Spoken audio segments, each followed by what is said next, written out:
Hi hello Phadra ഫുഡ്സിന്റെ പുതിയൊരു വീഡിയോയിലേക്ക് എല്ലാവർക്കും സ്വാഗതം. ഇത് ഞാനെന്താ തയ്യാറെയ്യുന്നല്ല നിങ്ങൾ ഓർക്കണം, വേറെ ഒന്നുമല്ല, ഇത് ചമ്മന്തിപ്പൊടിയാണ് കേട്ടോ. ഇത് എനിക്ക് കിട്ടിയൊരു ഓർഡറാണ്. ഓർഡർ കിട്ടിയതിൽ എനിക്ക് സന്തോഷമുണ്ടെങ്കിലും ഓർഡർ തന്നയാൾ പോകുന്ന കാര്യം ഓർക്കുമ്പോൾ വിഷമമുണ്ട് കേട്ടോ. ഓലപ്പൊടി മീനും കൊണ്ട് അച്ചാറുണ്ടാക്കിയത്. അപ്പോൾ എനിക്ക് ഈ ഓർഡർ തന്നത് എൻ്റെ ബെസ്റ്റ് ഫ്രണ്ട് അമ്പിളിയാണ് കേട്ടോ. അമ്പിളി കുവൈത്തിന് പോവുകയാണ്. അപ്പോൾ എനിക്ക് തന്ന ഓർഡറാണ് ഇതൊക്കെ.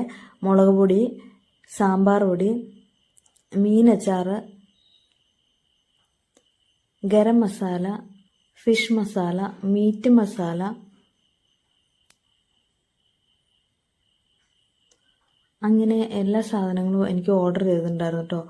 പിന്നെ ഒരു സ്പെഷ്യൽ ഐറ്റംസും കൂടെ വേണമെന്ന് പറഞ്ഞിട്ടുണ്ടായിരുന്നു. കറിവേപ്പില.